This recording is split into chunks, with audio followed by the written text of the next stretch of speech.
Hello students, तो चलिए शुरू करते हैं हमारी फ्लैशबैक सीरीज। मैंने आपको कल इनकम डिटर्मिनेशन और मल्टीप्लायर चैप्टर शुरू करवाया था, उसमें मैंने आपको इनकम डिटर्मिनेशन पूरा कंप्लीट करवा दिया था।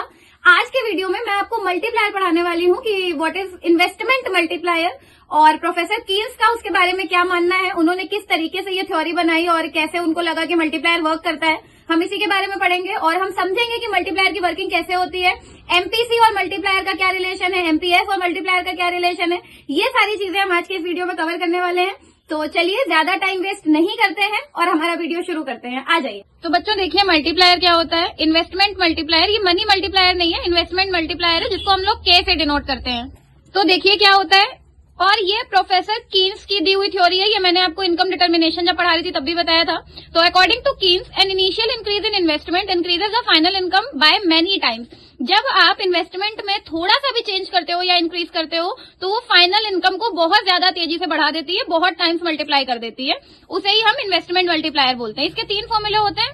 One is K is equals to change in income upon change in investment, second is 1/1 minus MPC, third is 1/एमपीएस। और ये जो थर्ड फॉर्मूला है ये सेकंड से ही बना है। अगर आप लोग को याद हो तो एमपीसी प्लस एमपीएस इक्वल्स 1 होता है, तो 1 माइनस एमपीसी एमपीएस हो जाएगा। तो ये इसी से ही निकला है, कुछ अलग से नहीं है, कुछ नया नहीं है। तो आपको लर्निंग में कोई दिक्कत नहीं होनी चाहिए। इन फॉर्मूलों का यूज कब कहाँ कैसे होगा ये मैं आप लोगों को अभी आगे समझाऊंगी। तो इसे ही हम इन्वेस्टमेंट मल्टीप्लायर कहते हैं। अब देखिए रिलेशनशिप क्या होता है।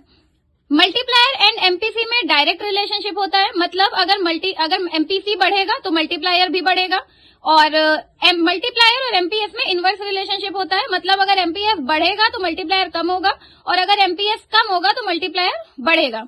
ये इन दोनों के बीच का रिलेशनशिप है। जब आपको नंबर्स गिवन होंगे, जब आप न्यूमेरिकल्स लगाएंगे तो आप लोगों को समझ में आएगा कि किस तरीके से ये रिलेशनशिप वर्क करता है। तो ये इन दोनों के बीच में रिलेशनशिप होता है। अब हम इसकी वर्किंग समझते हैं कि वर्किंग कैसे की जाती है। देखिए इसकी वर्किंग कैसे होती है। जैसे मनी मल्टीप्लायर होता है उसी तरीके से टेबल है। हमने एमपीसी 0.9 अज्यूम किया है। ये राउंड्स हैं, ये चेंज इन इन्वेस्टमेंट है, ये चेंज इन इनकम है, ये चेंज इन कंजम्पशन और ये चेंज इन सेविंग्स है। मैंने पहले से कर रखा था ताकि ज्यादा टाइम ना लगे। और देखिए फर्स्ट राउंड में, और हम ये अज्यूम करके चलेंगे कि अगर, और अज्यूम क्या करना, वो सच है कि अगर किसी एक की इनकम है और उसने किसी को पैसे खर्चा किए तो किसी एक का खर्चा सामने वाले की इनकम होती है। आप दुकान से सामान लेने गए तो वो आपने किसी को उतने रुपए दे दिए तो वो आपके लिए खर्चा है, लेकिन जिसको आपने दिए उसके लिए इनकम है। तो किसी का खर्चा किसी की इनकम होती है हमेशा, और प्रोफेसर कीन्स का ऐसा मानना था। और इसी तरीके से पैसा मल्टीप्लाई होता जाता है। अब देखिए समझिए, फर्स्ट राउंड में इन्वेस्टमेंट सिर्फ 1000 लगाई है, वो इनकम हुई किसी की 1000। अब जब इनकम हुई तो उसमें से खर्चे होंगे 900 रुपीज, उसमें से किसी इंडिविजुअल ने खर्च किया 900, इसलिए क्योंकि 0.9 एमपीसी लिया था, तो 1000 का 0.9 900 ही आएगा। तो 900 खर्चा किया तो 100, सिंपल सी बात है, सेविंग हो गई। सेकंड राउंड में अब मैंने बताया किसी का खर्चा तो किसी की इनकम, तो जिसने खर्च किया ये किसी अदर की इनकम हुई होगी, उसकी इनकम, उसने भी उसमें से 0.9 हटा दिया तो 810 निकाल दिया कंजम्पशन, 90 रुपए की सेविंग हो गई। फिर किसी की इनकम तो किसी का खर्चा तो किसी की इनकम, तो 810 की इनकम जनरेट हुई, उसमें से भी 0.9 यानी 90% निकाल दिया तो 729 कंजम्पशन हो गया, 81 की सेविंग हो गई। इसी तरीके से ये राउंड चलते जाएंगे और फिर एंड में इन्वेस्टमेंट अभी भी उतनी है, लेकिन आपका पैसा देखिए मल्टीप्लाई होकर कितना हो चुका है, 10,000, कंजम्पशन 9,000 और चेंज इन सेविंग हो गई है 1000। अब इसमें एक क्वेश्चन आता है कि ये हमें पता कैसे चला, तो यहां पर ही मल्टीप्लायर के फॉर्मूले का यूज आता है। देखिए किस तरीके से। तो पहले तो हम ये जस्टिफाई कर लेते हैं ये सही है कि नहीं। तो पहला फॉर्मूला था change in income upon change in investment. तो चेंज इन इनकम कितना है हमारा, चेंज इन इनकम आया है 10,000 और चेंज इन इन्वेस्टमेंट आया है 1000। कट कर देंगे 10 टाइम्स, तो 10 टाइम्स पैसा मल्टीप्लाई हो रहा है, 1000 का 10 टाइम्स हो गया 10,000। लेकिन ये तो तब पता चलेगा जब हमें चेंज इन इनकम पता होगी। इन्वेस्टमेंट तो चलो पता है बट चेंज इन इनकम नहीं पता है। तो वो देखिए कैसे पता करते हैं। अब यहाँ पे यूज होगा इसके सेकंड फॉर्मूले का पता करने के लिए कि कितने टाइम मल्टीप्लाई करना हो, टेबल का बेंड करनी है। तो 1 एमपीसी हमारा था 0.9, तो ये हो जाएगा 1/0.10। जब आप इसे काटेंगे तो ये भी क्या आ जाएगा, 10 टाइम्स।